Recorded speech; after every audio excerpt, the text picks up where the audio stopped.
Hey everybody, Sourdough here. Listen, there's a quick correction before we start the show. Today's guest, the amazing soul singer Dessy Lauro, is going to be telling you about her upcoming gig in Montreal. There's been a date change. She's now performing at the Rosewood on Thursday, July 4th at 9 p.m. Cover charge is $10. So you've been warned. Go check her out. Now let's start the show. Hello, this is Siri and you're listening to my favorite podcast, Not Real Art. I live for this shit cause it's totally lit.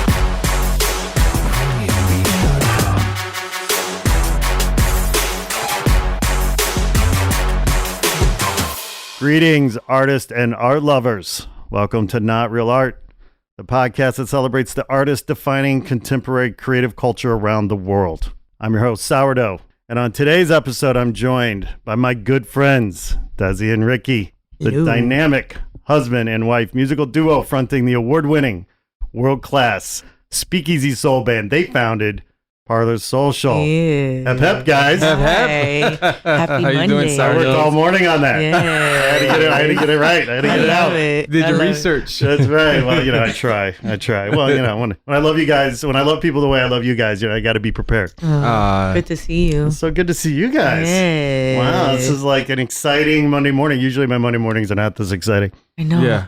Ours are work-filled. Yeah.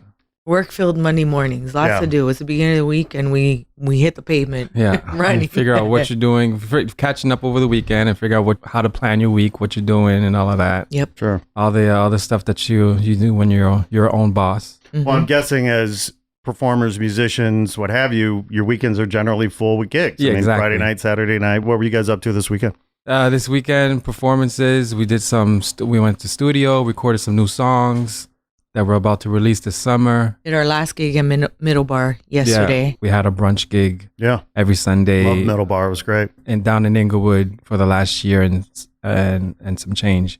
And we just did our last one yesterday. It was packed. It was fun. All our supporters. So nice. It was great. Great energy, great vibes. Our musicians came and sat in. It was fun. Yeah. Great morning. Yeah. Yeah. Sad, but great. Yeah, it's bittersweet. It would be bittersweet anyway, Yeah. right? Because it's your last gig there for a while. Yes. But it's extra bitter this time because the place is unfortunately closing Yeah. due to gentrification in Inglewood because of all the development with the stadium. Rent And, going up, Gosh. yeah. yeah. The rent is skyrocketing. So it's like, Yeah. no time to build and grow in that area. It's like, it's such a great, the community's been coming out and it's been amazing. So Yeah. it's just sad to see it go, you know? So Well, It reminded me of back home. We used to Right. do this type of acoustic, broken down yes. stuff. Here in LA, where we moved here, everything got amplified by 10. The showmanship and the music and sounding big and all of that. That's the direction we wanted to take. But it was nice to be able to have that outlet where we could just do some acoustic stuff.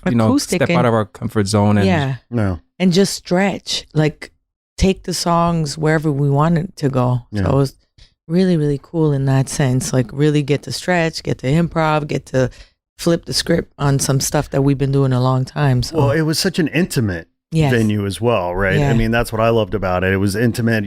I felt close to you guys because I was literally close to you guys. Yeah. It's a small room, right? right. Yeah. I prefer it that way too. Yeah. So yeah. a nice change from what we do from Parlor Social on the big stage. The big stage. Yes. And boy, you know how to play a big stage. Yeah. The biggest stage so far has been the Hollywood Bowl. That's amazing. I know. That's kind of like one of when it comes to stages in the world, like That was you pretty crazy. You can't really beat the Hollywood Bowl. And we were just thinking about it. We were just like, what was the first show? What was the first venue we went to see a show when we first came to LA? And it was a Hollywood Bowl. Hollywood we Bowl. went to see Earth, Wind and Fire there. Right. Oh, wow. And back in 2007, I believe, summer of 2007. Yeah. So to be able to play there, for those who don't know, we played Playboy Jazz Festival last year. 40th year anniversary, 40th right? year anniversary, Yes. correct. And they gave us an early slot, an afternoon slot. Sure. Mhm. And they didn't know what to expect. They didn't know what to expect. They do now. I don't want to toot my own horn, but we tore it up. Shout out to George Lopez for for being so supportive. He's been incredible. George Lopez jumped on stage at He's the like end of your our number one set. fan. He's so great. He even writes us like, we missed y'all this year on our Instagram. I was like, that's sweet. And we're such fans of his too. Yeah. We love him. We've loved him throughout the years. So Yeah. I was like, can't get no better than that. Yeah. It was like so amazing. But how did that even happen though? I mean, that's a huge gig. This story is crazy. Yeah, let's hear it. Okay, so throughout the years, this is how it happened. Herbie Hancock has become a good friend, I could say. A good friend. Look at you. You and Herbie hanging out. Yeah, and his daughter. Well, this is how I met his daughter. Okay, so Herbie, I was on tour with Madonna. Which tour was this? MDNA or Rebel Heart? One of the tours a couple years ago. MDNA. So that's 2012. Mm-hmm. Right? Yes. Okay. So there will be a test at the end of the show. Make sure we have our dates right. Yeah. So anyways, I called. I was like, okay, I want to invite Herbie Hancock to my show with Madonna. So I called the number. I don't know what number I found. There was a number on his website. So I called the number. I said, may I speak to Herbie Hancock? And this woman picks up. She's like, he's not here at the moment. Who's speaking? I said, my name is Ric'key Pageot. I've met Herbie a few times. Long story short, I'd love to invite him to my upcoming show with Madonna at Staples Center. Mm-hmm. And she was like, oh, yeah, that's nice. Wow. Coming to find out, that was his daughter, Jessica. And she's a huge Madonna fan. But she didn't tell me at first. She's just like... Was the number to their house? I don't know, her office, I guess. I guess, she works in his office. That's great. It's the office number. So it's the office number. Yeah. So the family business. Mm-hmm. Yeah. So anyways, I ended up, and when I find out that that's Jessica, I'm like, well, even if he can't make it, would you like to come? Because obviously, Smart. Well done. So she's like, yes, I'd love to come. I'm actually a huge Madonna fan. So I gave her 2 tickets. But fast forward to the show. Herbie's my special guest at and I'm Staples chaperoning Center. Jessica and Herbie. The whole band is freaking out. They're like, what? Herbie Hancock is your guest? I bring him backstage, VIP, all the works. We get pictures. Dessy's chaperoning him because I have to get ready for the show. Yes. So anyways... Amazing. Yeah. Let this be a lesson to the listeners out there, man. You got to create your fate. Yes. I mean, you got to take a risk. You got to reach out. I mean, this story could never have happened. I mean, you took that initiative. Yeah. Unbelievable. And to that point, the first time I met Herbie was when I was in university. Mm-hmm. I was living in Montreal. I saw that he was performing at the Blue Note. I literally took a Greyhound bus, went to New York, stayed at my brother's, went to see Herbie that night, and I met him backstage. Yep. And then we've been friends since. Well, I want to say friends because, of course, it's friends. Yeah. I could call him a friend. Friends. Yes. But I could say that because every time he sees me, he recognizes me. He knows exactly me, who and you are. exactly. That's so right. They shouted out our names at a hotel. That was the freakiest thing on the planet. Like 2 years ago. Oh yeah, you want to tell that story? But I'm not done my story. Yeah, Hold keep on. going. It's crazy. It's just this Herbie story is so crazy. much goodness here. I love it. It's crazy. Okay, so we got all the time in the I don't world. even remember the question, but anyways. So she came to the show with Herbie. So they came to the show, yada yada yada yada. Fast forward within that year, Ric'key finishes the tour. Oh, okay, and yeah. Then, but here's my other Herbie story. It was an after party to something. I think it was after party to that. Yeah, it was after party to that show.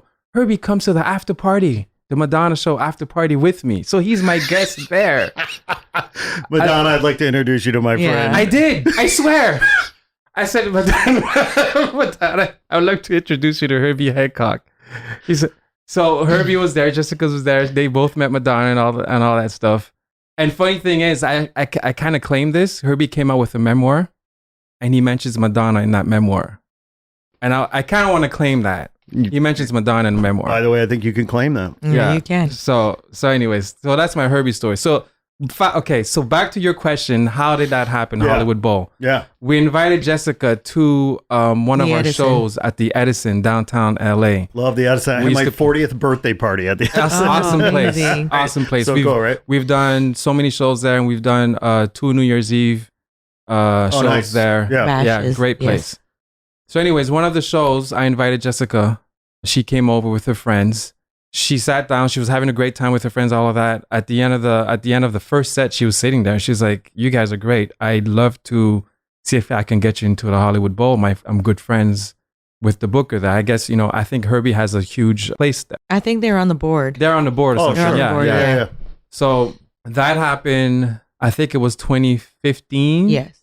2015. Yeah. So it was too late for that next year to get us in the Hollywood Bowl. But unexpectedly, I got an email for the year after. It was January, I think, and we got the email, we'd love to have you at this year's edition of Playboy Jazz Festival. Hallelujah. Mhm. And I was in Montreal. I was staying with my dad. We were back home back then.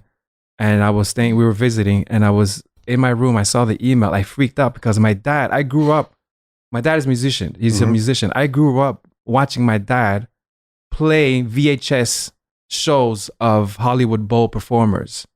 So I already knew, not Hollywood Bowl, but Playboy Jazz Fest. Right. So I already knew about the legacy of Playboy Jazz Fest. Sure.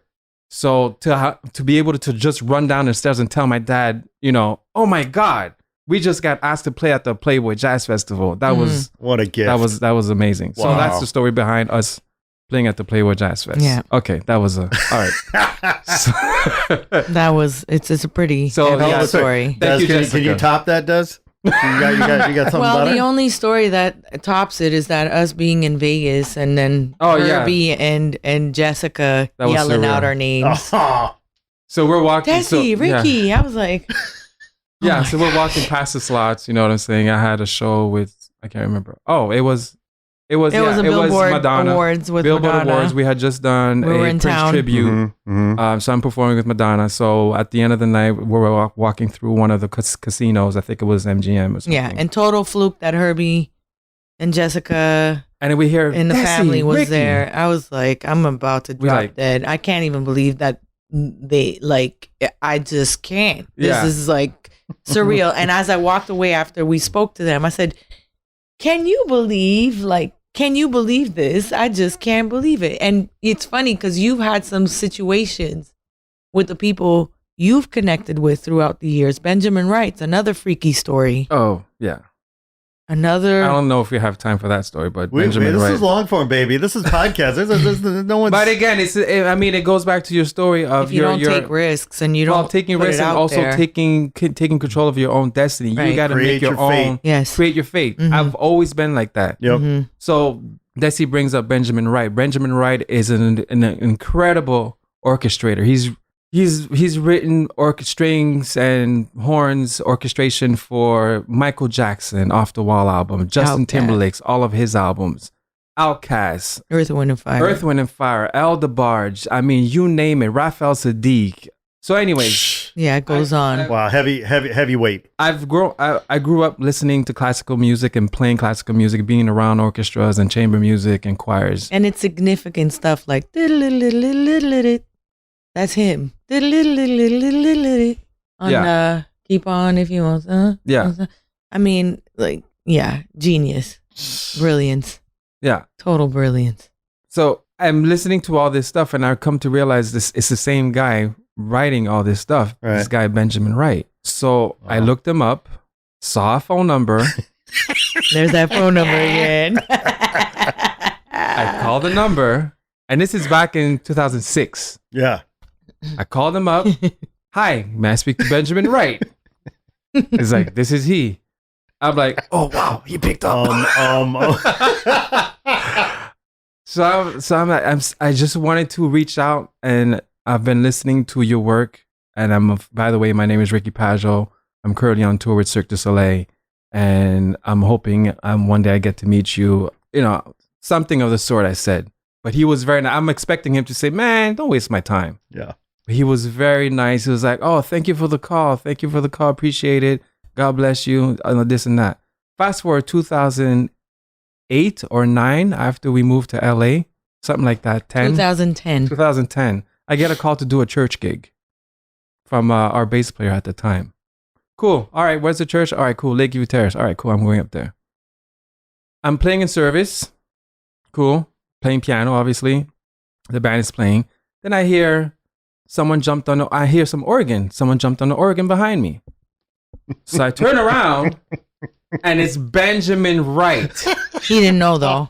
He only found out after you got like the service was over and you were outside. No, in the I knew lobby. it was him. I turned around. I saw Yeah, but him. he didn't know you. He didn't know you. No, he didn't know Right, me. that's right. That's No, crazy. he didn't know me. Yeah, no. yeah. So I turned around. I'm like, it's Benjamin right behind me. I couldn't believe it. This is church. And I'm like, oh my God. It's a miracle. So he's playing B3. And then at the end of service, I get, I'm like, I don't know if you remember me calling, but I'm Ricky Pageot. I spoke to you on the phone. Benjamin Wright has become my mentor ever since. I just spoke to him yesterday. Mm-hmm. I said, I got to come see you. I'm about to go on tour. Serendipity, right? Oh, It's crazy. yeah. And the coolest thing is that I was able to get Benjamin to write a string orchestration on one of our songs. 2. One unreleased that we have featured Teddy Riley. Mm-hmm. That's not out yet. Which Wow. that was a freak That's a whole other. serendipitous. Oh, jeez, I got so No, many we got stories so like many. this. We do. But the other thing, the other freaky story was the Stevie Wonder introducing us at KJLH, because that was a last minute gig All right. to promote our production show that we did last year at the Miracle Theater in Inglewood. Mm-hmm.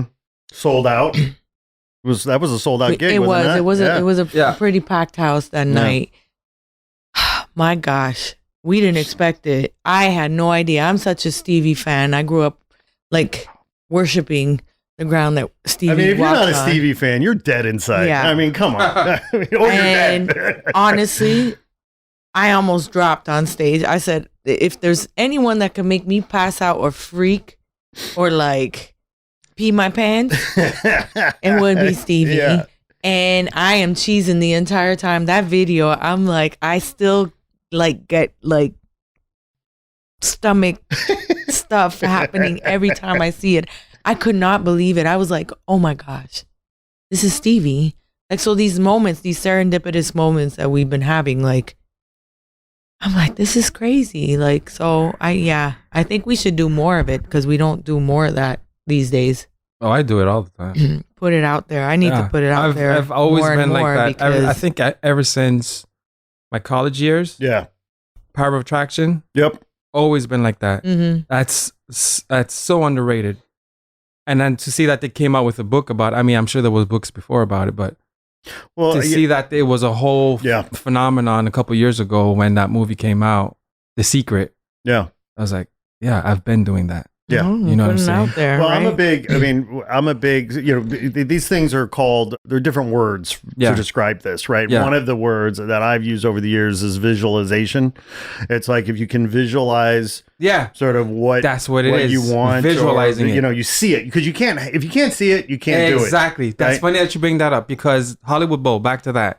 Dessy was on stage. The year But before.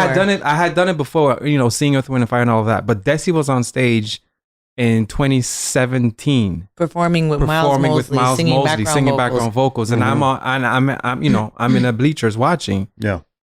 And I was totally I told visualizing her, that I day. told her what I'm doing, and Yeah. I said, you do it also backstage. I said, put yourself in a position, visualize us being backstage, about to go on stage with our band. And I was doing the same thing Yep. while I was watching her. Totally. And lo and behold, the year after, we were on that stage. Mhm. Yeah, that's so. I mean, it's for the people who are listening. God damn it, pick up a book, read about this shit Yeah. because it's powerful. Yeah. This idea of being open, being able to visualize attraction, Yeah. attract the kind of energy. Putting out good energy, you get good energy back. Right. So many of these things are so damn true. I mean, and not that it always works, but it certainly won't work if you don't do it. Yeah. Right. Yeah. We already Just have make it- our visualization for I do. Anyways, for 2020. Well, let's So go it's there. like Let's go there. What are we visualizing for 2020? visualizing a big booking agent,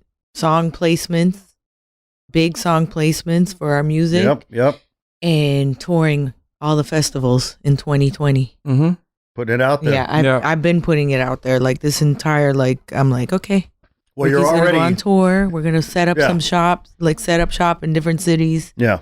We got those dates coming. So. And the stew, the universe is stirring the pot as we speak, right? Yeah. And Yeah. you guys you came today. We've been wanting to do this for a while Yes. anyway, Mm-hmm. Yeah. but I know we have some exciting news, Yeah. breaking news here that Yeah. we'll talk about when you guys are ready, but it's all happening. Yeah. It's all happening. I mean, It's one thing, yes, visualize it, but you also have to be smart about how To to plan. go about it too. Yeah. You got to have a strategy. Yep. You don't have a strategy, you don't have anything. You Yep. can't just visualize and say, I want this, That's and right. not work towards it. Right. You That's have to right. work towards it. You got to be smart about it. You got to know what pieces of the puzzle you have to put in place in order to finish your puzzle, in order to make it happen. Right. Yep.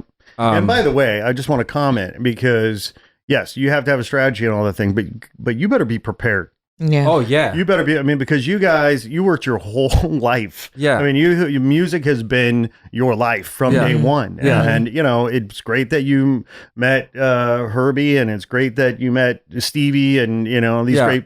great people. But wouldn't matter if you weren't prepared. Yeah. Right. But you had the goods. And you I could don't, back it up. I don't like the word luck. I'm not fond of the word Yeah, luck. yeah.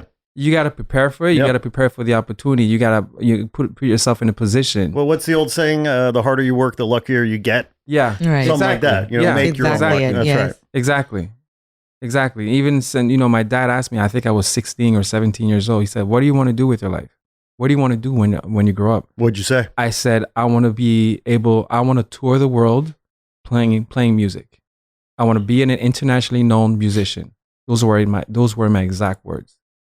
Well, from where I'm sitting and from what I've read, you've done that. You've accomplished it. Yes. Yeah. Yes. I'm about to go on my 4th world tour with Madonna. That within itself is crazy. 4 times. 4 world tours. Oh. That's crazy. So how did you and Madonna hook up originally? Like, how did that? How did we hook up? Her MD, I had met, he was MD for Justin Timberlake. For the non-believers out there, MD is music director, not medical director. Music director. Yeah, got it. I had met him while I was on the road. Well, Dessy and I were on the road with Cirque du Soleil. We were doing an arena tour called Delirium. We performed at the Staples Center September 2016 for like 2 No. weeks or something. 2006. 2006. Jeez, my God. Well, see, you guys have done so much. It's unbelievable. Cirque du Soleil. Yeah. Like, we got to talk about that too. But Yeah, go ahead. yeah. So anyways, one of the shows in Florida, I believe it was St. Petersburg, Kevin, I was already a fan. I'm a huge fan of Justin. That was actually my dream gig. I was watching Justin Timberlake shows every morning before going to school. Oh, it Yeah. was Tampa. I remember that. It was Tampa. Mm-hmm. Yeah. So I was Clearwater. watching, when I was in Montreal, I was watching Justin Timberlake. They had done a House of Blues, or was it BB Memphis. King or something Mhm. in Memphis. And it wasn't the big stage. It was, raw energy. And they used to do these shows post arena show. They do like an after show. Mm. And one of them was televised, and I had it on VHS. I watched it every single morning. Yeah. Studied it. Who's the musician? Who's the band? Oh, who's the drummer? Philip Fish. Philip Fisher. For those who don't know Philip Fisher, he's the drummer of Fishbone. Oh, boy. So that's on. another story. drummer- actually. The drummer and creator of Fish. Yeah, right. Yes, Fishbone. that's another story. I'll make that story short. I met Fish. Fish came to our show at Cirque du Soleil. Comes back the next day to soundcheck. He's like, yo, I'd love to be part of your show. I'd love to be on your show. So the year after, I was able to hire him, and he came on tour with Cirque du Soleil with Crazy. us. He's a really good friend too. Like, So I anyways, so he was in Justin's band. So back to Madonna's MD. So Justin's MD, Kevin Antunes, got the Madonna gig, and right when I finished my contract with Cirque du Soleil, I moved to LA. Dessy's still under contract. She had another 3 months left. Mhm. I'm here in LA by myself. I'm hanging out. I go to the NAMM show. I'm hanging out with a bunch of people. Actually, Kevin Antunes was there. Morris Hayes, who is Prince's MD Mhm. for the MPG. Mhm. He's another one who becomes a great mentor of mine and friend. Mm-hmm. So I'm hanging out with them. And anyways, fast forward 3 months after I moved to LA, I get a call. Hey, you play accordion? I get a call from Kevin. Hey, you play accordion, right? I said, yes. I said, how'd you know? Because I didn't put it on my MySpace. That was MySpace back then. Right. He saw you on Cirque. He saw me on Cirque, but I didn't put it out there because I didn't want to, mess up my street creds. Of course, of So course. he's like, yeah, so how'd you know? He's like, yeah, I remember seeing you. He's like, well, what I have for you is going to be very interesting. I'm like, what is it? He's like, Madonna tour. He said, you want to go on tour with Madonna? I said, yes. So that's how I got the Madonna tour. Yeah, Because you play accordion. Because I play accordion. Let's emphasize this for a moment. Yes. You know? And I just happened to start playing accordion because Cirque du Soleil had the tangos, some tango songs. Right, there was 2 songs that had accordion, and I went to the creative director. I said, if you guys pay me a couple lessons of accordion, I'll play it. So that's how I started playing accordion, and it's been nothing but fun ever since. Rick, I have to ask. I mean, I have to point out that if accordion got you Madonna, what is the kazoo going to get you? Because I don't know if, I mean, I noticed on your IG the other day, like you posted some killer. Yeah. Some killer skills. The kazoo skills, man. Don't front on my skills. I'm not saying anything on this. I mean, but you know, you're going to make the kazoo popular. The hot but shit. That's what it is. It's just having fun with stuff that's unconventional. It's like, come on, let's put it in there. She gives me the look all the time. I just ignore it. Whenever he busts out the kazoo, I'm like, yo, this calls for kazoo. Come on, let's do it. I will say, it's a trip. Record. It used to be a trip seeing Ric'key on stage in full-on hip-hop gear, this young fella with an accordion, and we had so many jokes at the time at Cirque. It was like full-on Sean John, like from head to toe, cap. I was like sneakers. Not knowing that it would lead me to a Madonna tour. I was like, yeah, boy. So it's just but you know, I guess if you want to take a lesson out of this, is just create your own lane. Be unique. Don't try to be a carbon copy of somebody else. To do something differentiate. Because the one thing that impresses me about Ric'key is that he's always pushing the envelope. Yes. Even if he doesn't know something, he'll learn it. Like I am not that person. And by the way, that comes to life and is personified and manifests in what you guys are doing with Parlor Social. Yeah.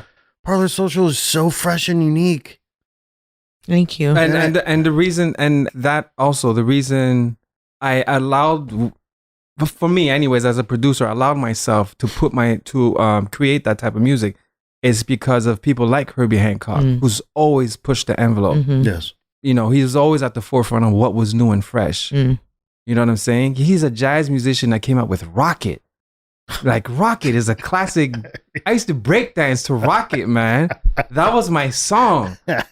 So, you know, and I admire musicians like that. You know, Miles Davis, all those guys who just forget what the others are saying. Forget about the squares. This is what I want to do. Look, somebody told me a long time ago in a totally different context, right? I was trying to do a business deal with this other company, and the guy, and I was a young dude. I was like 28. This guy I was talking to was probably, you know, I don't know, 50s or something, whatever.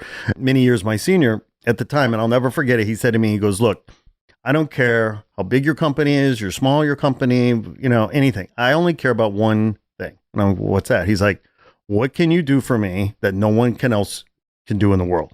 What's the one thing that your company can provide me, give me, that no other company can give me in the world? Exactly. And that gets to your point about being unique and differentiating and special and creating your own lane. Exactly. As long as you're doing what's true to your heart. Yeah. Just do it. Totally. You know what I'm saying? You're not trying to copy anybody else, and at the end of the day, you got to make yourself happy. You got to challenge yourself and make yourself happy and be proud of what you're doing. Well, somebody and I've always believed this, but I was listening to some podcast the other day or something. Somebody was talking about, you know what, the reward is the process. Like the process has to be the reward. Yeah. Like, you know, enjoying the process, enjoying the journey, enjoying. Yeah. Most definitely. Yeah. I mean, it's a harder sell because 100%. we're doing something completely you know, out there. But once people get locked in, then they're like, yeah, this is different. This is, like we said, Playboy Jazz Festival, those people that hadn't known about us, we still get people like reaching out to us. Last week was, you know, they had the Playboy Jazz Festival this year. Yes. Last weekend. Yes. People thought we were performing, and they're like, we really missed you guys this year. Like, you guys really set it off last year. Like that shook up some things for you know, everybody that was out there. It was crazy. Yeah. We never heard or seen anything like this. So they're like, how were you guys not back? They were shocked and disappointed. Yeah, like, they were. And it's crazy. And even George was on the radio talking about us last week as well. So it's like, he went on the radio twice. And on 94.7 The Wave, Pat Prescott and him kept talking about us throughout the month. And I was like, the fact that we left an impact is incredible. Yeah. And they're still talking about it a they're year still later. talking about it. And we actually got a mention in the program also this year. It's my face and Jasmine Sullivan, big on in the program this year. So I was like, wow. So please tell me you're on the program for next year. Well, that's what we're manifesting for next year because we got new music. So the plan right now is this is the big news. Okay. By the way, was there a drum roll? Do we have a drum roll? Oh.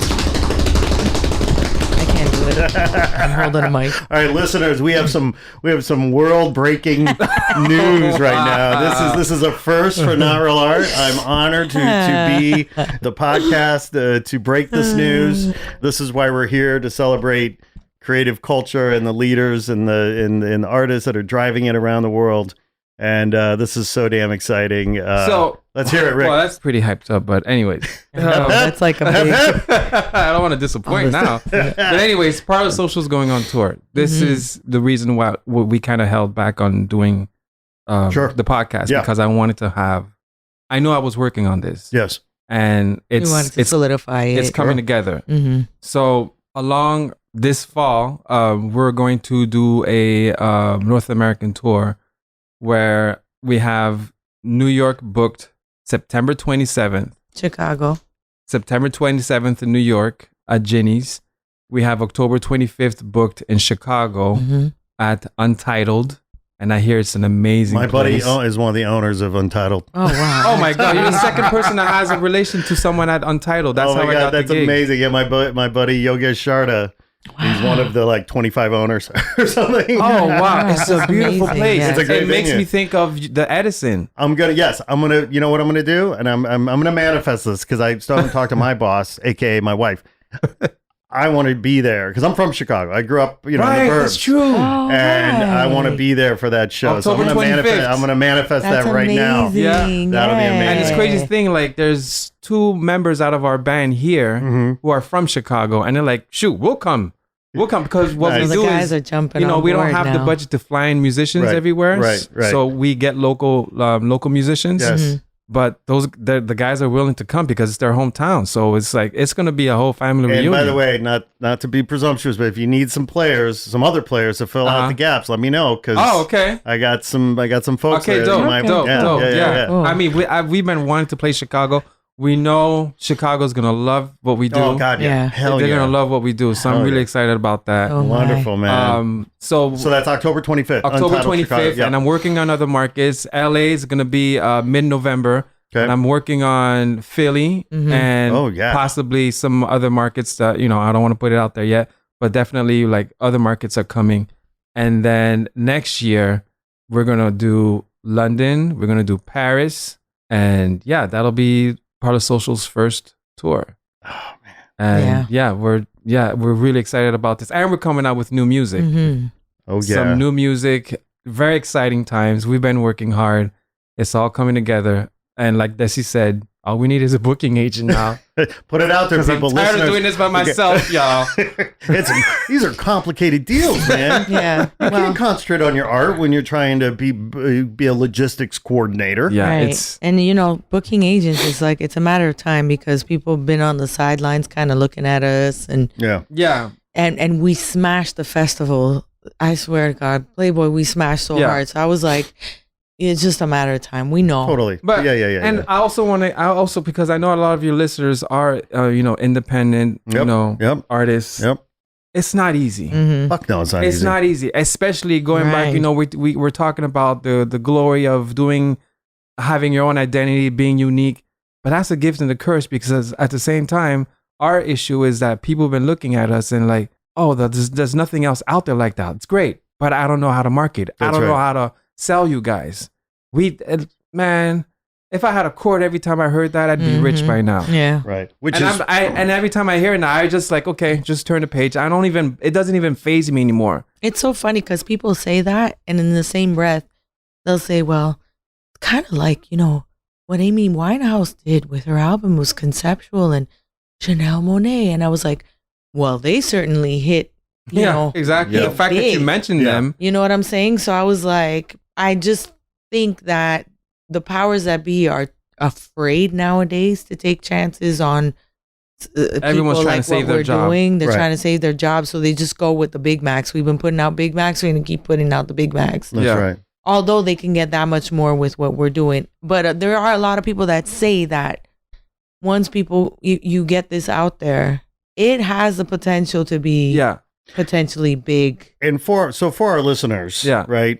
I think this is a good time to Yeah. read this great line from your official bio, Okay. right?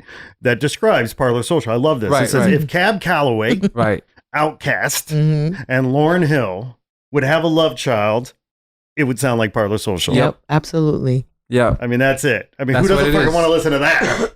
That's what it is. It's basically, we're taking what Cab and all the guys did back in the 30s, 20s, 30s, in Harlem Renaissance, and bringing it to the 21st century. Like Outkast has always been progressive, Mhm. Yep.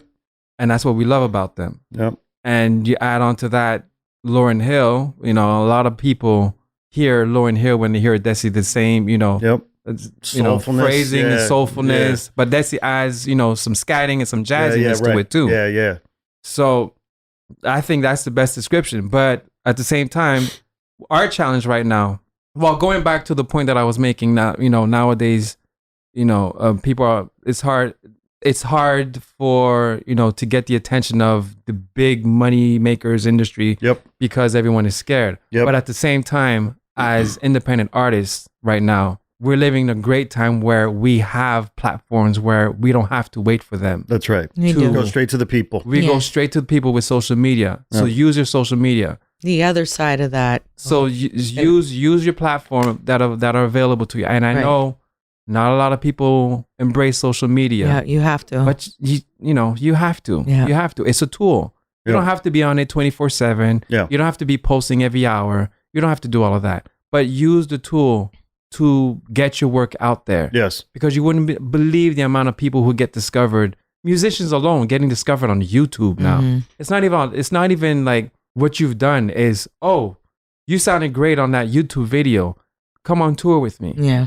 That's what's crazy about Yeah. it now. Justin Bieber got Exactly. discovered because of a video Right. he posted Exactly. on YouTube. But Exactly. I will Right. say the other side to that, and the other is that as a female front woman, Mm.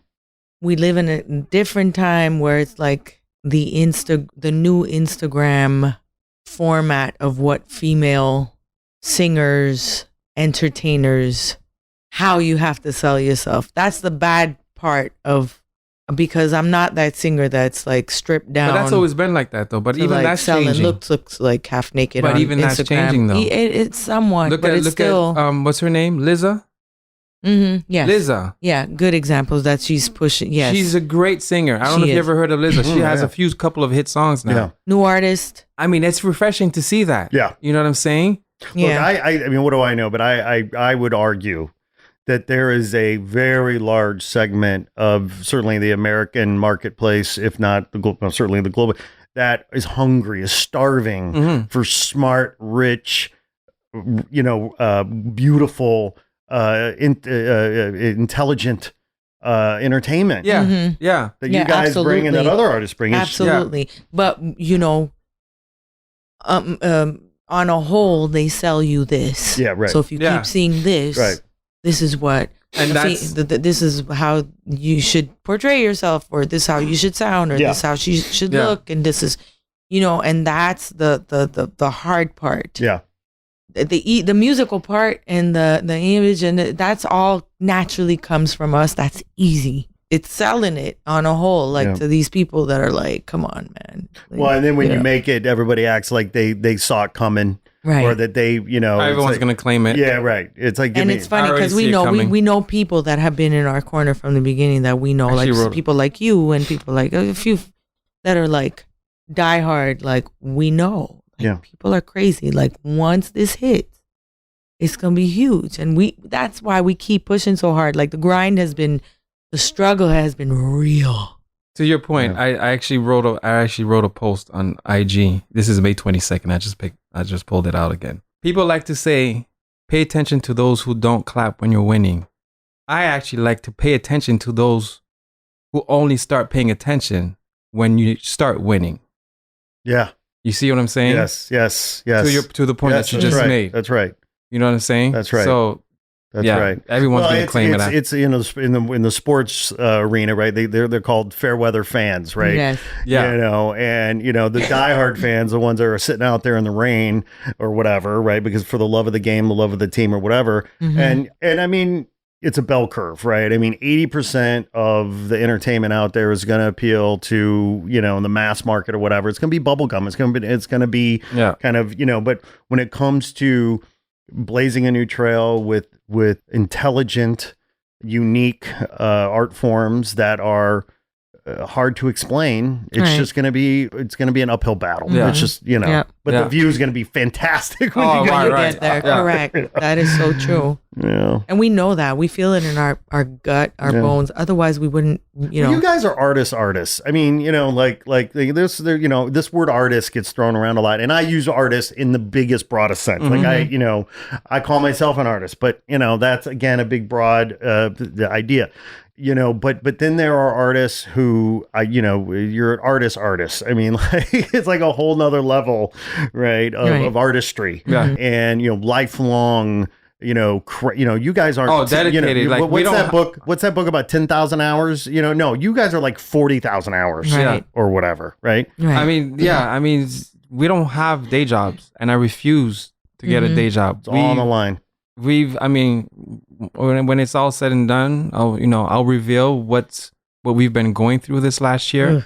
But we don't have day jobs, and I refuse. She said it a couple times. She's like, let me go work at Starbucks or something. I said no, and I'm not saying everyone should think like that. Yeah. I'm just saying that's how I feel. Yeah, Music, art in itself, we should. There's so many components to what we do. to what we do that we should be able to make a living, even if it's not being a live performer. There's always, you could teach. Yes, You could yes. you could write charts Yes, for somebody yes, else. yes. You could there's so many things that we could do with the trades, with the Yes, skills that yes, we have. Yes, So I refuse to say I'm going to get a day job to pay him to. No, this is what we're doing. This is it. yep, So this is why we're so dedicated to what we're doing, because we believe in it so much. And I honestly think that I didn't come this far to only come this far, like the saying. that's yeah, right. that's a Says. good You know what I'm saying? That's right. good point. It's funny because which makes me think of a dream I had. It's that night we both woke up and we both dreamt of my mom. Mm-hmm. My mom passed away in 2009. And I remember in 2008, like I said, in 2008, I moved to LA first in 2008. And my mom had all the confidence in the world in me because she knew how determined I was.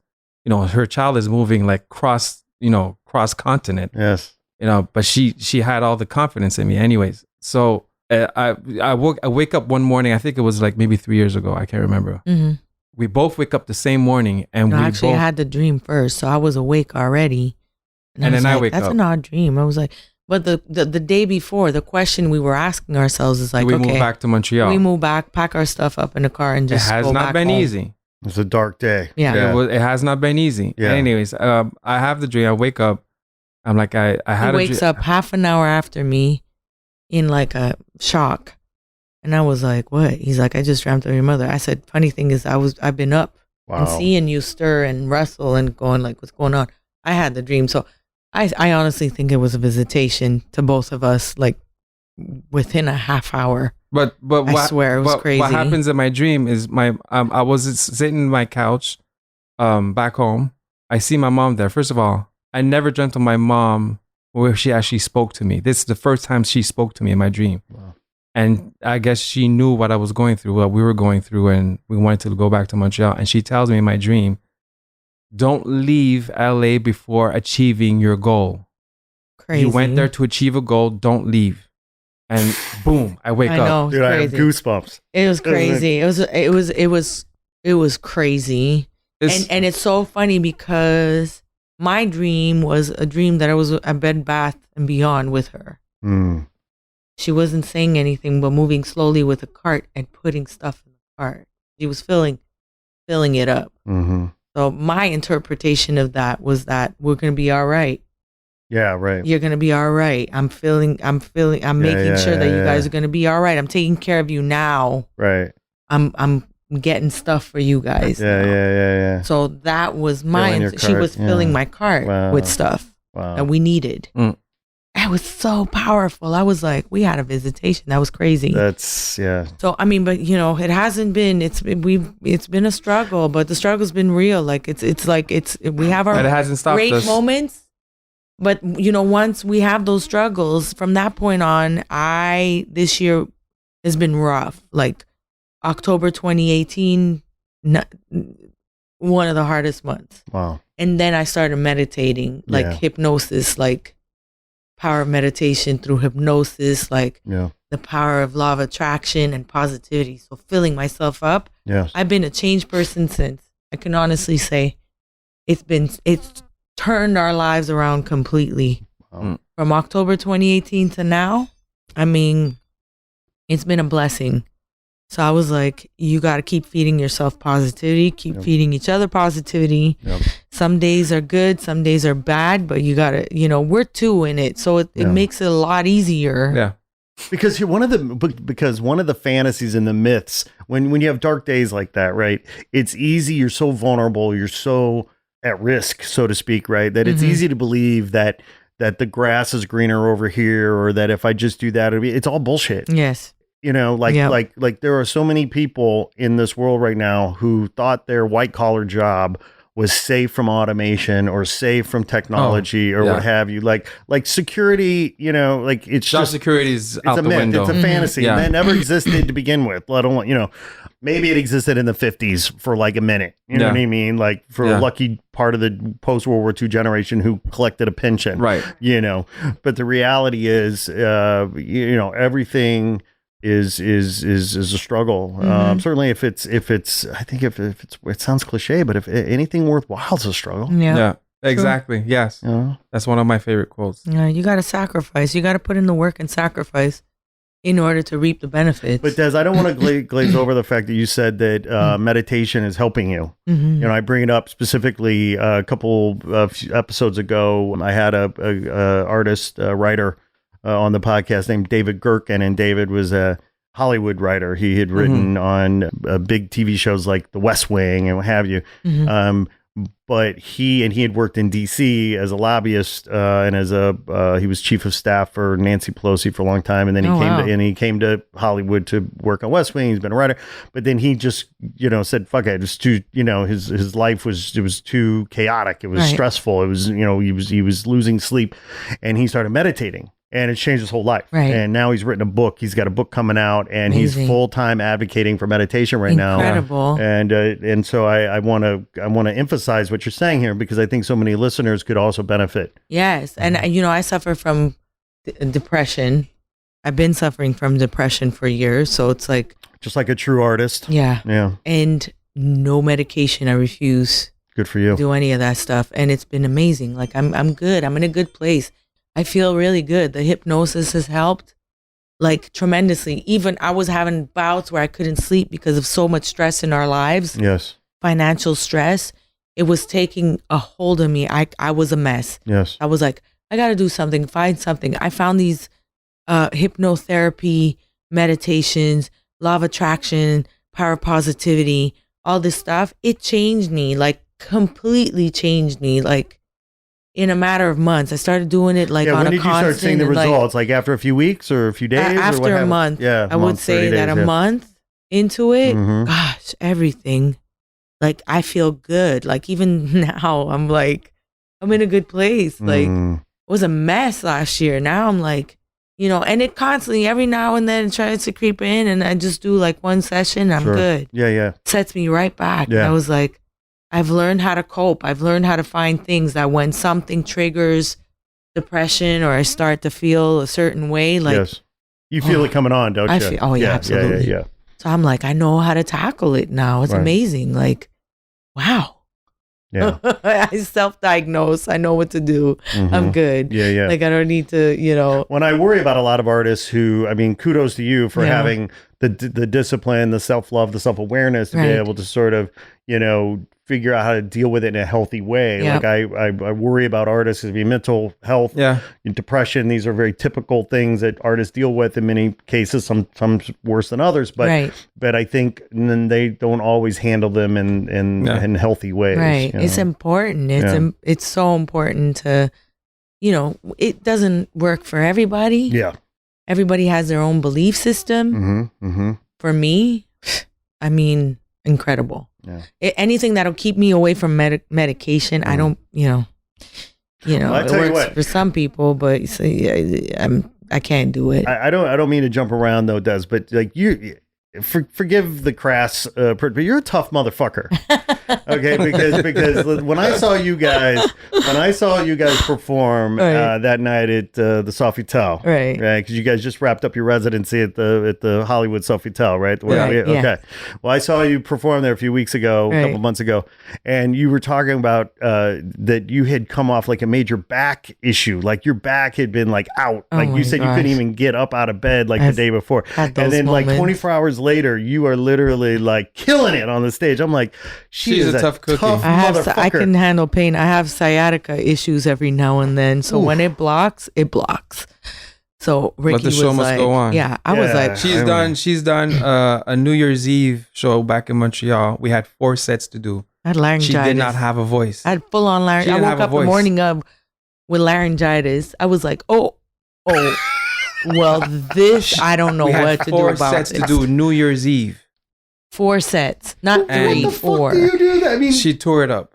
I don't know how, but I got me some ginger and drank the shit out of it. sexy as ever, right? Yo, I drank the shit out of ginger, like coming out of every pore. Yeah. She's fearless. I was like, whatever, we got this. That's I mean, amazing. You're such an inspiration. It's yeah, just I like, was- holy shit. I mean, this one too. I mean, we won't even get into this one. This one's got 9 lives over here. Oh, wow. Like Ricky is. Yeah, I think that we attracted each other for a reason. That's we're each other's soulmates for a reason. And how did you guys Yeah. meet? Ah, Come on, let's hear it. that's crazy. Let's hear it. That's funny. So I'm coming out of school. I'm like, he's I was a jazz nerd. town. I was You- a jazz nerd in school. Yeah. Yeah. I didn't listen to anything else other than classical. I listened to hip hop, obviously. Mm. But when it came to performing R&B and stuff, to me that was like, that's beneath. You were a snob. Yeah. Wow, that's I was a jazz beneath snob, me. for real. What a snob. So, anyways, so I make my way. Hilarious. I'm There's something. just honored he's on the Not Real Art podcast because, know, right? I mean, I know. many years ago, he wouldn't be on He the Not wouldn't Real be Art like, because of a snob. Shaw, I But cannot. funny thing is like I discovered Herbie Hancock. I discovered the Rhodes, the Fender Rhodes, and I'm discovering all these artists that are playing this thing called the Fender Rhodes. Joe There's Sample. D'Angelo. There's all these guys. I'm like, what is this? Mm. So I make my way into the R&B live scene in Montreal, and I'm known as Ricky Rhodes because I'm carrying the Rhodes everywhere I'm going, like the old keyboard Yeah. from the 70s. Yeah. Mhm. So anyways, I make my way into the R&B scene in Montreal, and I keep hearing this name, Dessy Lauro, Dessy Lauro. Who is this Dessy Lauro person? When am I going to meet this Dessy Lauro? Oh, she's not here. Okay, where is she? She's in Florida doing a Cirque du Soleil residency in Orlando. Oh, okay, cool. So, but I keep hearing this name, and then I'm driving, a bass player in Montreal pops in this cassette. Or was it a CD? I can't remember. I hope it was a CD. Yeah, it was a Mhm. CD. If it was a cassette, we'd have issues. I know. 8-track. It was a CD. He pops in a CD, and I hear the singer sing "My Funny Valentine." I'm like, "Who's this?" And she's carrying the band. I'm like, "What? Who is this?" That's Dessy Lauro. There's this Dessy Lauro again. Who is that? So, anyways, that's my discovery of Dessy Lauro. And then she has a break from her Cirque du Soleil show. She comes to Montreal. And I keep hearing, Ricky, this new cat, you got to hear this. He's bad. He's a bad boy. New cat, new kid in town, man. He's tearing He's it a up. jazz snob. No, just kidding. Ricky Rhodes. Rhodes. So Dessy books a show in Montreal. She has that same bass player put the band together, and I'm in the band. So I got to meet her. We, Okay. I was involved with someone. She was involved with someone. So, nothing happened. You're like, oh, okay, cool. She got skills. I love it. Whatever. A year later, she comes back. But calculations are being made. Yes.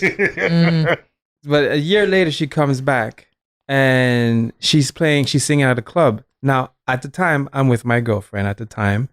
We go check them out and I hear her sing Ribbon in the Sky. I was blown away. I was like, oh my God. She's incredible. I see it now. You turn to your girlfriend and you go, honey, we need to talk. Yeah, stupid. so that's how we met. Yeah. You know what I'm saying? Oh my God, that's so funny. So anyways, so when she comes back, so when I first heard her sing Ribbon in the Sky, actually that was the previous year when we. By the way, Rick, I don't mean to put you on the spot, but could you give us a little demo here of Ribbon in the Sky? Been so long, for this night I pray that a star will guide you my way to share with me this special day. There's a ribbon in the sky for our love, you know. That's it. Oh, I got it. By the way, she has bronchitis right now. I mean, Bronchitis, this is like totally on This the is spot with with bronchitis on a she's Monday dealing morning. with. Oh my God. She's coughing up a storm on the way here. Did I mention what a badass she is? She's a trooper, I'm telling you. She's got bronchitis right now. She's been coughing all weekend. Stop. Anyway, So fast forward the year after. So anyway, she continue. comes back the year after. Yep. She's out of that relationship. I'm out of that relationship. And that's when we start hooking up. And it's There you just go. like instant. It we was start like writing music together. immediately. Yeah. We start writing music together. Yeah. She's hanging at my parents' basement. We're writing all the time. We're together all the time. Yeah. To the point where our friends called us Crazy Glue. That's why our company name, production name is called Crazy Glue Music. Okay, fun fact. I did not know that. Because we were always, we still are always Brilliant. together. Brilliant. I go to a club, yo, where's your lady? It's like, May we're he always rest, together. May he rest in peace, Bobby. Bobby nicknamed Bobby, us. yes, yeah. Bobby. Yeah, he came up with nicknamed us Crazy Bobby. Glue. Crazy Glue. Crazy Glue. It's motherfucking Crazy Glue. Yeah. He's not with us anymore? He's No, not. he passed away He a couple passed years away ago. A couple of years Rest ago. in peace.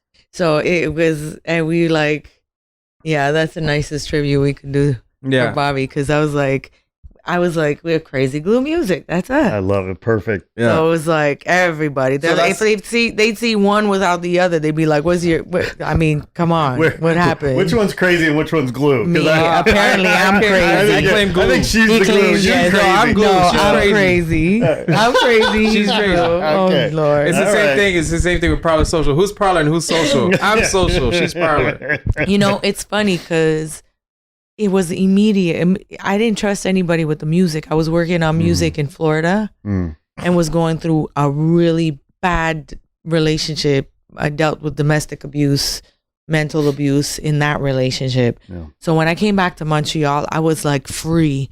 I was like so confident. I was like, I'm not taking no shit from nobody else. Yep. Like full on, like She had all this propellers, original music. full force going ahead with my life right now. So I had all this music. I had this song, Dear Mama, about this letter I had been writing to my mother Mm-hmm. because she didn't know what was going on in Florida in this relationship. Yeah. And I kept writing. It was a song written about a letter that I kept trying to finish off Oh, wow. That's and deep. never sent off to her, or an email that I never sent off to Mhm. her. And this was what Dear Mama was about. Yeah. And so it was deeply personal stuff. So when I met him, it was like, here you go. I want you to arrange all this stuff. And he's like, for real? I was like, yes. There's something about you. There's just, I know. So this Let's- is before we started going out. This is us like on a Right. professional There's level. two artists. Yes. Yeah. So we were spending all our time together and just creating. She's getting me all this stuff, and it has a whole bunch of, garage band. I don't know, not garage band loops, but just like loops that she had just put together. But the fact that she had done all this work on her own made my job a lot easier. Yeah, sure. And again, this is a message to artists. Keep honing your craft, even if it's not at the level that you want it to be, hone it, because you never know That's right. what could be done with it after. Yes. So because yes. she was writing all this stuff, she was able to give me all this stuff to work with, and I was able to get an idea of what her sound was. You know what I'm saying? There was a lot of soulful influence. There was a lot of jazz influence in it. So anyways, we worked together. We created a whole bunch of music, started doing shows around town, some showcases around town. Montreal Jazz Festival. We got Montreal Jazz Festival. Wow, that's huge. 2004. 2004. So a year after we started working together, we got the Montreal Jazz Festival. Much music. We were on that's not a we were sign, on Much I don't know Music. what it is. Music Plus. So this is Music Canada. Plus is like the MTV of Canada. We were on that, a live performance. Wow. An hour live performance. But there's a point I wanted to make. So anyways, yeah. So we released the album in 2005, and if you guys want to go check out that album, it's called The Study of a Woman's Soul. And the song that Dessy's talking about is called Dear Mama. There's another song called My Inspiration that also she came and I rearranged. And the first song we actually wrote together is called When You Need Me. And that actually that was a single back then. Completely different from what we're doing now. But if you guys want to go check it out. So it's so Sure. crazy Check it because out. last year they almost, was so sad. It almost got placed in some show. Remember? Which one? Dear Mama. We just had to make some switches, but almost we were that close Yeah. to a big placement with Dear Mama. And it's so funny because it's like from 2000. 4. Yeah. 5. But and it could still happen. Yeah. I mean, that's to your point, Yeah. right? Yeah. I mean, it's like all of this, artists create intellectual property. That's your portfolio. That's your library. That's your database of IP that can be monetized, licensed, over time. And people still come, will still reach out and be like, that song brings me to tears every single time. I wasn't talking to my mom, and it gave me the courage to actually call my mother and reconnect and patch up our relationship. I was like, you never know the power of music. You never know the power through what you may be putting out. Content is so important. Topic, like it's important to dig in. Well, and I think, forgive me, my words, not yours, but it sounds like, you were in a place in your life, Des, where you had to do this because it was like therapy for you, whatever, right? Absolutely. Like you were just trying to heal and trying to work through your stuff. Yes. But you were also, as artists do, right, putting yourself in a very vulnerable state, opening your heart up, you were putting yourself out there. Yeah. And that comes through in the art, doesn't it? Yeah. Oh man, that performance on the Montreal Jazz Festival for Dear Mama was powerful. That was powerful. Had like the street was like it was an outdoor 10, show, and we had people. at least 10,000 people who came and supported It us. was intense. That's man. amazing. We're there, in the middle of summer, performing a ballad, and it was probably the most powerful part of the show. And what year again was this? This is 2004. 2005. Yeah. Five. Jazz. 5. 5? Wait, 4. You're right. 4. 2004. Yes, good year. Yeah. 2004. Yeah. Yeah, it was crazy. Wow. Yeah. Oh. Wow, man. You got me confused. Yeah. Anyways, checked out. Yeah, it's Dessy and Lauro, A Study of a Woman's Soul. Yeah, that was our first little baby. And a lot of growth, and it's so crazy. And the way we came up with this concept, fast forward to Parlor Social, the neo ragtime, the speakeasy soul, the swing influence with the retro futurism. I had grown up on this really cool, music. My parents were avid vinyl collectors. So grew up with the whole Harlem Renaissance being so important in my house. Cab Calloway, all this incredible jazz and soul music. And my mother, she's brilliant because she loves great music. Yeah. I grew up in the church singing gospel music. So that was the other influence. Anyways, I learned a lot of jazz, and my mom kept saying, when are you going to do something jazz? You could scat and you do all this stuff. And I was like, Mom, that's for old people. So wrong. I'm going to hell in a handbasket. Older people listen to that music. I'm not going to do that. How am I going to use this? This is not, I'm a hip hop child. That's my influence. No, neo soul. That's my school. That's my, And she's like, I'm telling you, you have the voice for it. This is you. This is part of you. You're crazy if you don't take these songs and anyways, fast forward. Mom knows best. Yes, fast forward a few years later and we're sitting there and Ricky's playing something. I was like, play that again. but play it like in ragtime. Play that again. Do that again. And so he starts playing this thing, and that's how we got our very first song. Was it Mysterious or Why You Ragging? It was Mysterious. So we got Mysterious out of that. I was like, Out of a chord this change, is it. I was practicing a Schumann classical piece. And it was a really hip chord change that I kept repeating because I was, practicing that part. Yeah. And that part became the chord change. I said, play that in ragtime. He's like, what? I said, play that in ragtime now. And he starts doing it. I was like, that's it. That's what my mother's been talking about. This is it. Whoa. This is So we it. wrote This our is it. first song like that in 15, 20 minutes. And we were like, we are on And that's to what some started this whole craziness. Speakeasy Soul, Neo Ragtime. I was like, this is crazy right now. Okay. I have a question. Mhm. Okay. And maybe this goes back to the visualization and the manifestation and all that, right? But like, at what point does Parlor Social, everything that we know, everything that we love about what you guys are doing, like at what point does Cirque du Soleil do a show based on Parlor Hey, Social? Your Hey, mouth now. to God's ears is so funny. We actually Parlor been Social, talking Cirque du- about that. Thank you. We actually been talking about that because we've created already 2 theater shows now. Yeah. Mhm. One in Vegas that we did back in 2014. 14. End of 2014 going End into of 2014 at the Cosmopolitan. Yep. We created a whole production, amazing production. phenomenal It was- production. We still get people hitting us up now Yeah. that are like, why do they not have this show in Yeah, Vegas? yeah. It's so different from anything. They- It goes back to old Vegas vibes. Right. Totally. And we're gonna bring it back. We're gonna bring it back. We actually had Battle Cat DJing on Oh, that. no shit? It was yeah, crazy. we had it was a phenomenal show. Because that's what I love about it. Because it has so many legs. Parlor Yes. Social, Exactly. Broadway show, Vegas show, Cirque Exactly. du Soleil show. I mean, Yeah. Yeah. And then last year, the production show in Inglewood, yeah. we had Ali Leroy, who wrote, he's a comedy writer Mm. for Emmy-winning comedy writer the for Chris Rock show. Chris Rock Oh, show. sure, yeah. Yeah. Everybody hates Chris. Yeah. Yeah. He's got a new movie coming out also Mhm. soon. He's brilliant. Anyways, he's become a good friend of ours, and we created a show with him. We did a show, but this time we did a different aspect, which more script with the music. So it was like a yeah. Broadway-esque musical. Yeah, I like yeah. to call it musical, Yeah, it's which a was musical. different from the Jamboree because the Jamboree was full-on musical, Yeah. full-on entertainment, like wow. And then this was more of a theater. theatrical Mhm. Yeah, musical, yeah. It was fun. funny. So, anyways, to go back to your point, it's funny that you bring that up. So, Because Cirque du Gonna Soleil happen. because we have actually has didn't they start some kind of Right. we're good. We're We're putting it out there in the putting it universe. out there. We're putting it out there. Yeah, it's so funny No, that you that's- said that. and Yeah. we still have a great relationship with Cirque. I mean, Dessy's she's like the Well, how did you even end up? I'm sorry, I'm jumping around here, Des, but I mean, like landing the Cirque du Soleil gig. I mean, god damn. I mean, Okay, I'll make this very Please. long story short.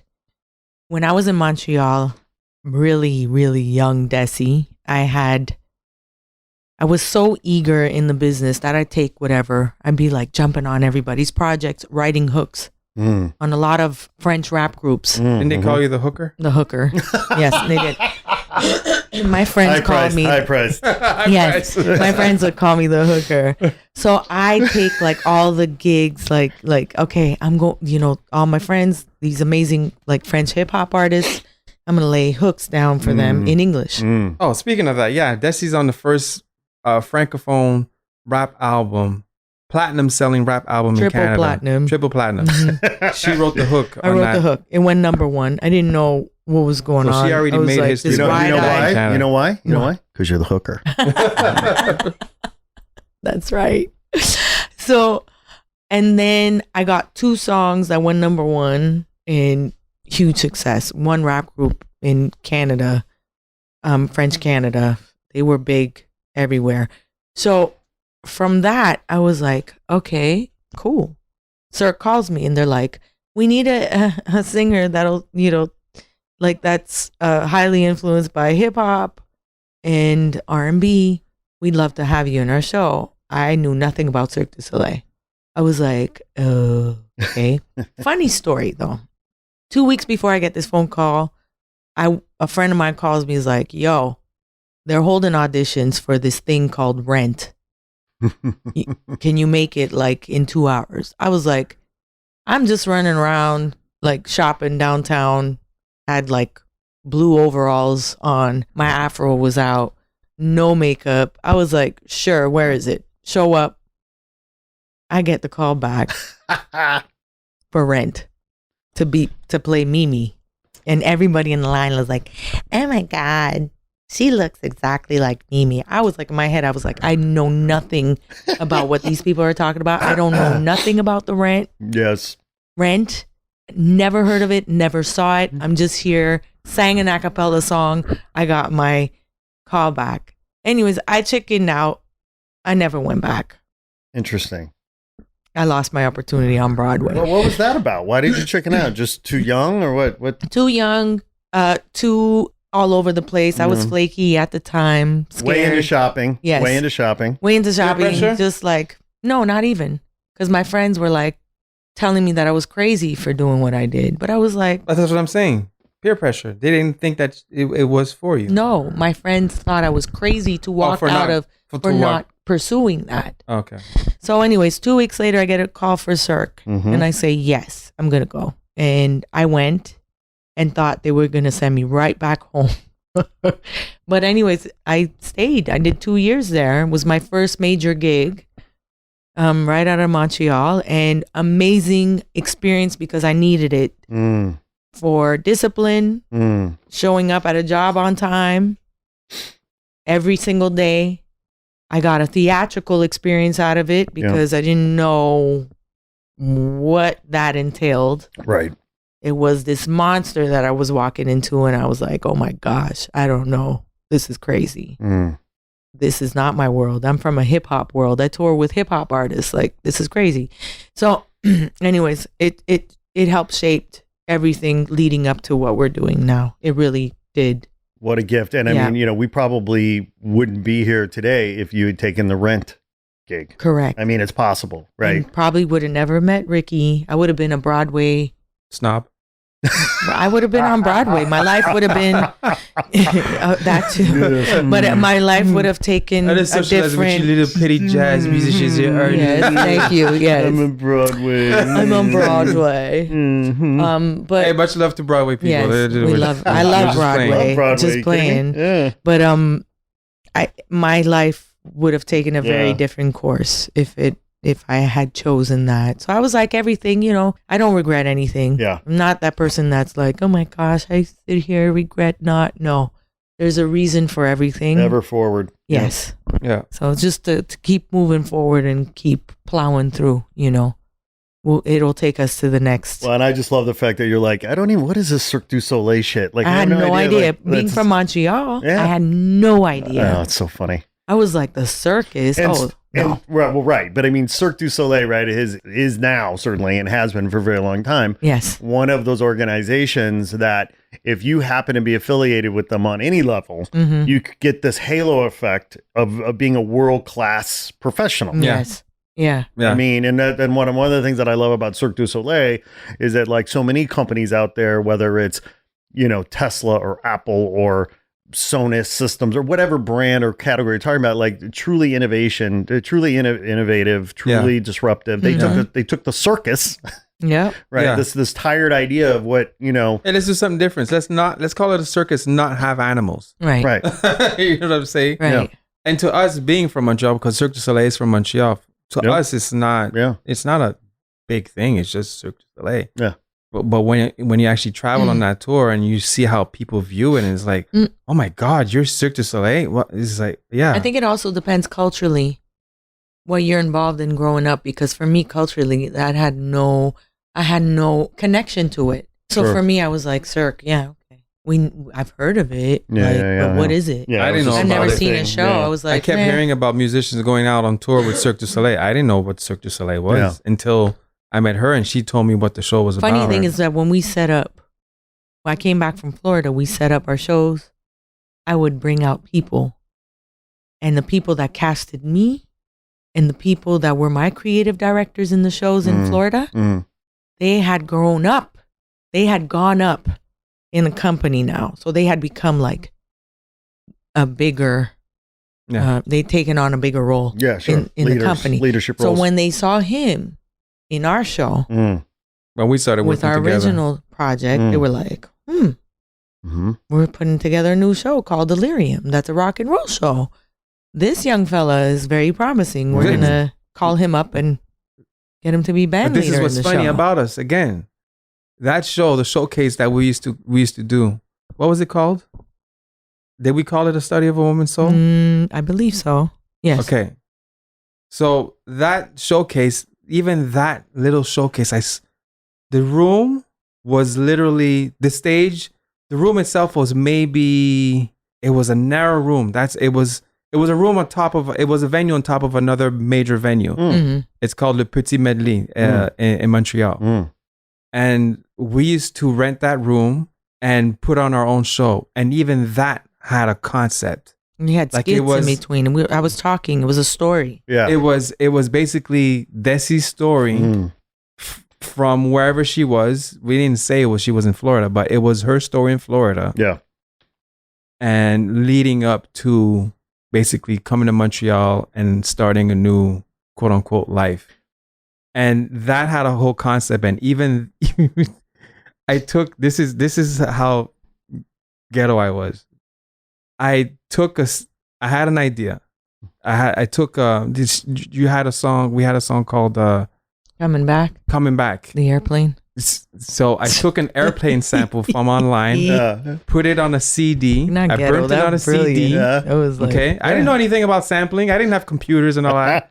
I put it on a CD. I had my little disc man right beside me. And I would start the sample with the disc man, right before the song started and stuff like that. And just, creating this concept. It was beyond just music. It was a theatrical show. Yes. So leading up to Dessy's point is, Cirque du Soleil saw this. They saw the transitions and them and their transitions and all that songs. stuff. So I guess they saw that in me. Ingenuity. Yeah. They saw that in me that it was more than just a musician playing his instrument. Yeah. It was He's a the leader. whole concept. Yes. Right. And we've always had that. We've Well, what always I done love about, concept. and I didn't see that show. I haven't seen. I Yeah. really only known you guys a couple of years. I know the Yeah.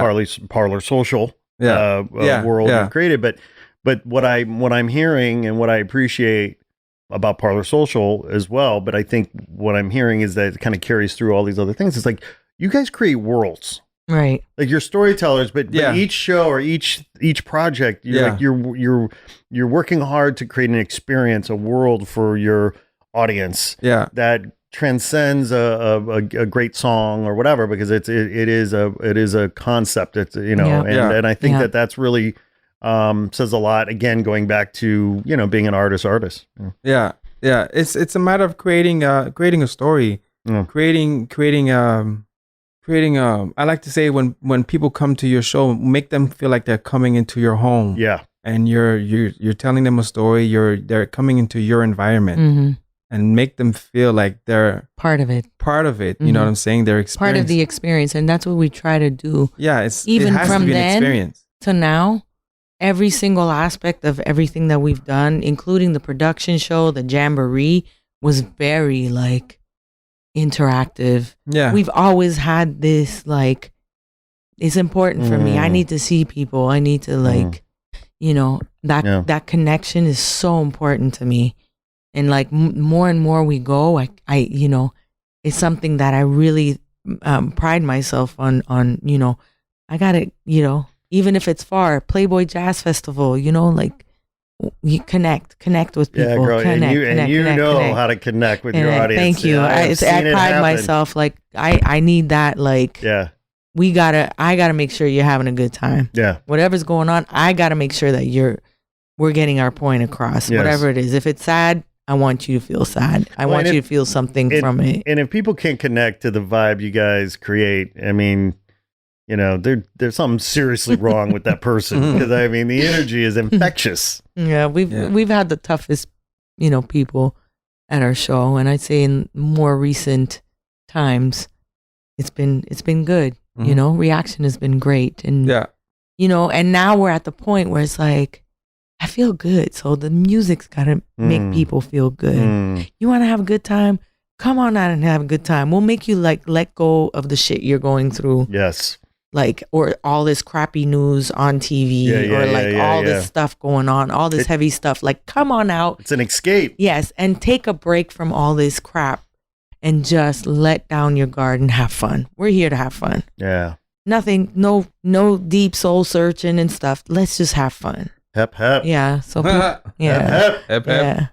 So it's been good. It's been good. So booking the tour, I know you've got the dates, some cities and some dates. I have to ask, what about New Orleans? I mean, you got to play New Orleans. Man. We're pushing.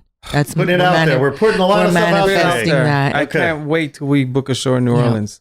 New Orleans, DC, those are all markets that we I really want know Tipitinas. They're going to love this. It's just a matter of Tipitinas, especially. It's also a matter of, we're paying for this ourselves. Yeah. So it's kind of hard when you're struggling, you're trying to pay rent and doing stuff that requires spending more money. But you're not. I mean, but this is an investment in yourself. It is. This is an investment in your brand, in your company. Yes. You're self-funding your company. Oh, definitely. Yes, That's why you're doing. That's why I don't feel no ways about losing money. When you know that you're doing something that it's an investment, like you said. So it's gonna happen. So we're hoping 2020 is gonna be that year where we're gonna be playing New Orleans and DC and all these. Everybody talks about New Orleans, like we know. Yeah. And it's just a matter of time. It's like, my favorite city. Yeah. Saints. I'm a Saints fan. Yeah. Yeah, for sure. Yeah. For sure, man. Well, and by the way, before I forget, I want to thank you guys for bringing the love to our conference on March 16th. Oh, man. We had that was an amazing day. Amazing vibes. We met so many incredible artists at that event. Thank you for having us on there, because it was very so enlightening. amazing. It was fun to be part of it. And inspiring for us too. Yeah. In a different aspect of art, but it's art and creativity, and that fed our souls. So and we made a lot of connection with people, with artists out there that hopefully, we'll find an opportunity to work with them. If we want to do like some cover Live art for something. Yeah. That'd be amazing. Art we're still in touch music. with them. I love it. Thank you for putting that together, because I know, it was not easy. The panels are incredible. Together. The panels were incredible. Very enlightening, very interesting, because you're looking at it in one, this is for painters, sculptors, not only. It's for everybody that's in the entertainment world, the art world. Like a lot of stuff that helped me in terms of how to go about certain things. It was very enlightening. So thank you. We appreciate that so much. Thank you. And it was for me a special day too. I mean, it was such a, when you, as you guys know, right? I mean, we're all artists. When you have a vision for something and then you manifest it and you make it real, it's your, it's your love child. It's your, and you just want to share with people. And, maybe somebody shows up, maybe nobody shows up. We got lucky. We had we had a good turnout. And there was people who flew in from all over the place. I was talking to some of them, one guy flew in all the way from Denver. Another one flew in, I think she said, from San Diego.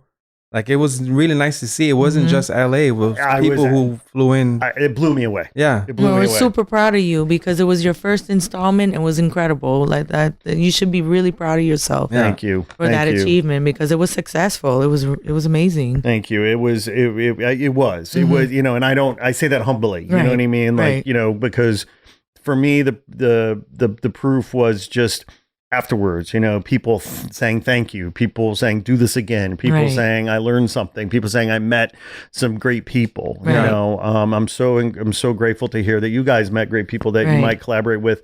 I was talking to some artists the other day who said they had hooked up with some artists and they're doing a project. That's amazing. So it was but that vibe, that energy, that love that you guys brought just added a whole nother dimension. Thank you. Awesome. We could sense that people enjoyed it. So able to contribute to that day. And so, part of the reason I bring this up is because, of course, we're planning our next conference in 2020. Yeah. And if I remember correctly, that date is March 20th. It's that Saturday, whatever that is. Yeah. And I wanted to share some news with you guys because we're going to have it at that same venue. Yeah. right? Uh-huh. That was a great venue. And it was a really cool venue, Yeah. right? And Yeah. you know, when I have to laugh too, because when I think about all the pain and suffering, blood, sweat, and tears Right. that went into finding the venue, Right. because that was like the, I don't know, 12th venue we looked at Oh or my whatever. gosh. And it was just also one of those venues that I thought, like, okay, like it meets all the criteria that I want, but like, how is it going to resonate with the people? And so many folks that had like born and raised in LA had never even been in there. They were like, holy, this is amazing. How did you find Right, this? You know, it right. was Yeah. just like, it really worked. You know what I Right. mean? People really dug it. And so one of the good news, so we're going to do it again there next year. Amazing. Right? So happy to And hear as that. you recall, like last year, what we did, or this year, what we did was we started Saturday morning and we went all day Saturday. Yeah. Well, looks like what we're going to be able to do, and this isn't final, but it's looking pretty good, Mhm. that we're going to kick off the event Friday night Nice. Nice. at that venue. Yes. See where I'm going with Yeah, this? Yes. Right? Yeah. And then Saturday morning, we do all the sessions and the talks and the learning, the educational stuff like during Saturday. Right. But I was thinking, well, I wanted to invite you guys to come back next conference to Yeah. do what we did again. Yes. Let's kick it up a notch. Let's raise it up a level. Maybe we do a like full on performance Friday night. Oh. yeah. Yes. Yeah, that's I fun. love that. Yes. You know, Yeah, Yes. make Yes. and we can we can let it marinate and Yeah. just like let things sort out. We've got the venue; it's booked, Right. and this is It's the booked, nice. Yeah, we got it booked.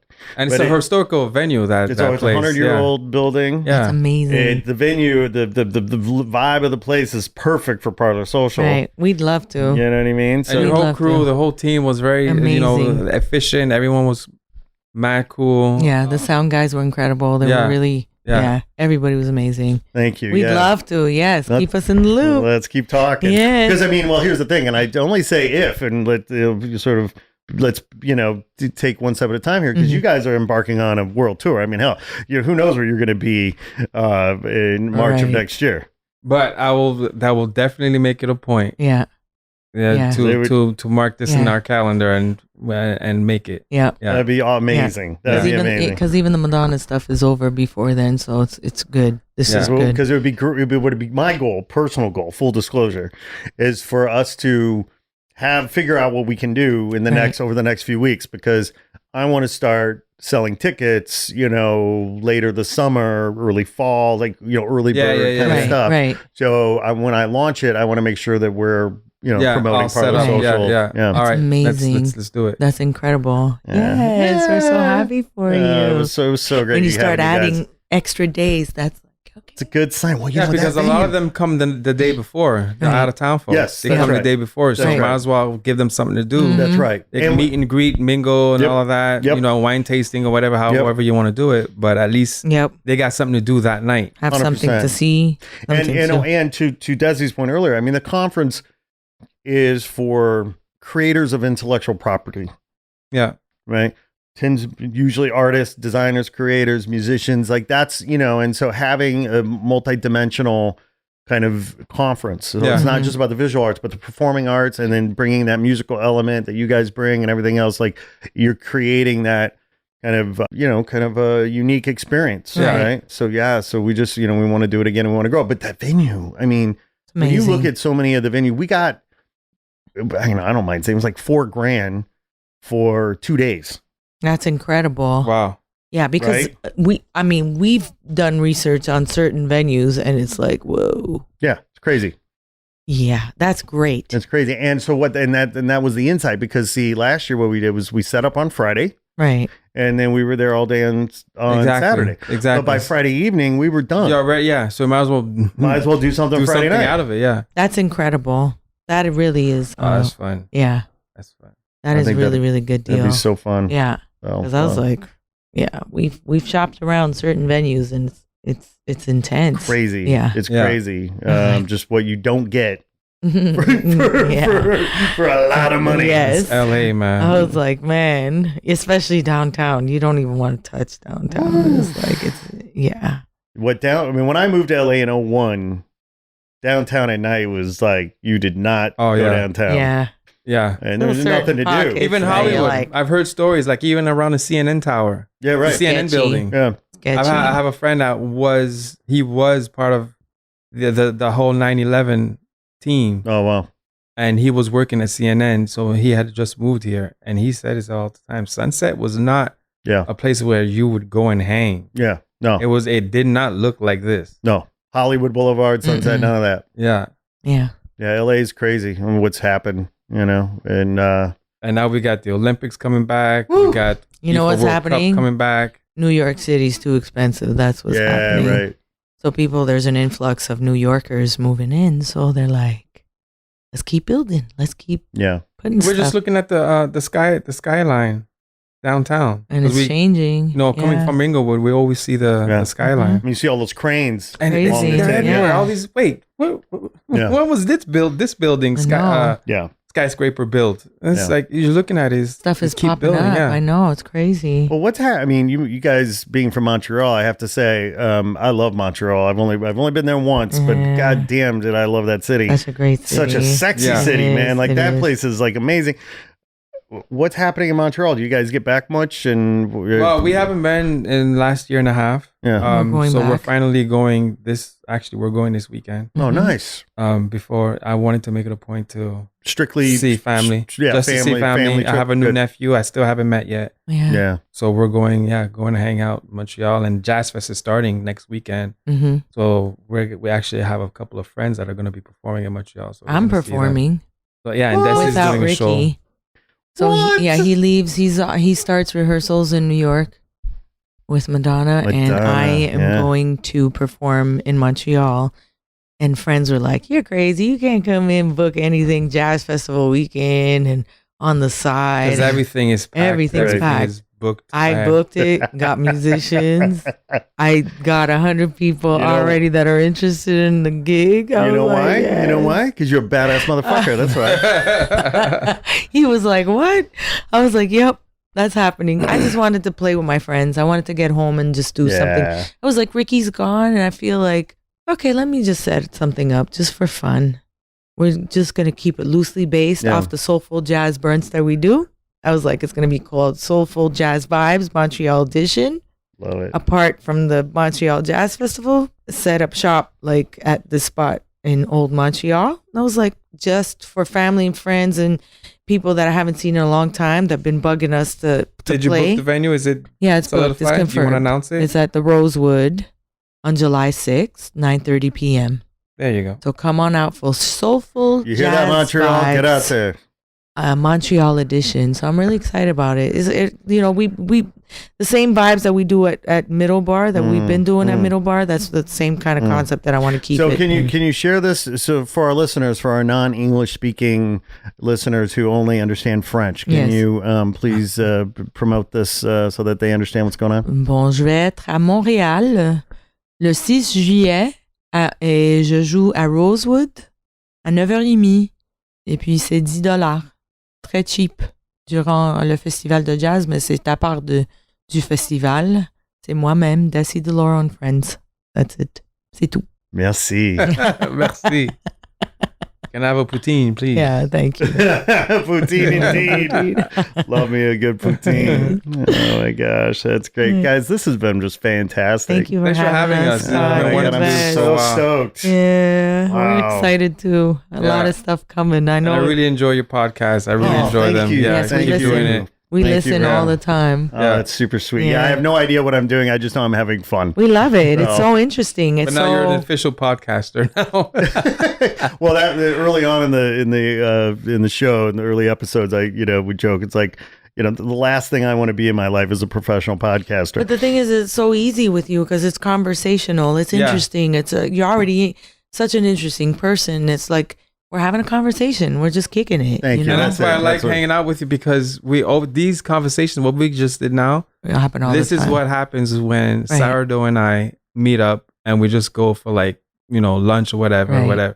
We just kick it and just talk. Right. This is- That's this is It's it. just amazing. It's just Yeah. amazing. It's a gift. We love hanging out, don't we? Yeah. Yes, we do. Last time we were together, he took me to this killer jazz club out by LAX. Who even knew? Oh, Hey. right. We went to see Ben Shep Oh, at Sam's First. Ben is a beast. It's just incredible. Yeah. Yeah. That's a good show to catch. That would have been the show. Yeah. Yeah, that was sick. And then, oh boy's son was there. Oh yeah, Stanley Clark. Stanley Clark. Yeah. Stanley Clark. Okay, so and he get had a this. story about Yeah, Stanley yeah. So Clark. get this. I'll tell you the story. Okay, okay. So check this out, right? So I come from a musical family too, right? Right. So I didn't know that. yeah. But my mom, my sister are amazing singers. My sister's a professional gospel singer. Oh, wow. I cannot See that? sing. I didn't know that. I didn't know that. Yeah. My sister's voice is if you could imagine a hybrid between Whitney Houston and Barbara Streisand. Oh, my God. Like that's my That's sister, an right? insane. So she's hybrid. amazing, right? So Who and is she I with cannot a specific choir? Is it well, she? her and her husband, they've toured all over. They have albums, whatever. They Who work is with it? choirs. David and Nicole Binion, Binion. Oh, I'm going to check And that out. Nicole Binion. And they have a church now, actually, in Dallas that they've started. So they're building that. Wow. And so coming from a musical family, Right. and I had to work for my chops. Okay, so my sister was sort of born Right. with it, but I played alto saxophone at a Nice. pretty high level for a long time, studying you know this? jazz and classical music, and up until I was about 20, and I got burned out, and so in high school we had a jazz band in high school, the high school jazz band, and Right. it was an amazing program. Tom Harrell Right. came and played with us and did clinics, and Nice. like we would have like different people come in. Yeah. Well, anyway, my buddy Steve, who was the guitarist, my buddy Bob, who was the bassist, and myself, we go check out Stanley Clark, who's playing at this local venue. Like this is 1986, 87, right? And of course, we being the three knuckleheads that we were, of course, after the show, we snuck in backstage, right? Because we wanted to meet Stanley. Right. Well, Stanley was so cool, man. He let us hang. Amazing. Like we meet him, like he's Awesome. like, he's just like, who are these kids? These white guys from, like this local town, jazz, they came to my show. Like it's incredible. So I have photos with me and Steve and Bob with Stanley and a couple Wow. of his players and stuff Amazing. from this backstage, venue in 1987. Cut to you and I the other night at Right. the gig near LAX, and Stanley's son is there. So I get to tell him the story. And I said, just do me a favor. Tell your dad, thank you for like being so cool to like three punk kids who Amazing. snuck backstage at his gig in Maryville, Indiana in 1986. That's incredible. Yeah, it was a really That's beautiful crazy. thing. Yeah. Does his son play anything? He's a rapper. I That's believe. right. Remember we met Oh, him? yeah. Right. Yeah. Mm-hmm. Yeah, super sweet guy. Looks just like his dad too. Yeah, he does. Yeah. Amazing. Yeah, That's yeah. incredible. LA. Well, so as we wrap up, unfortunately, all good things come to an end. Yes. This has been a beautiful day. Yes. What a Thank you great for Monday having morning. By the us. way, one of the best Monday I mornings know. I've had. Right? So amazing. So serene. And this conversation's amazing. So where can our listeners, we want to obviously do all of the social stuff. We want Yeah. to make sure all our listeners have a recap on all the calls Yeah. to action. Yeah. So all of our social media handles are at Parlor Social, Mm-hmm. PARLOR Social altogether. And we have music on Spotify and all the major platforms. Mhm. And our YouTube channel, Lauro Pageot, LAUROPAGEOT. Mm-hmm. And we have new music coming out. And like I said, we're about to embark on a tour, Parlor Social tour. Mm-hmm.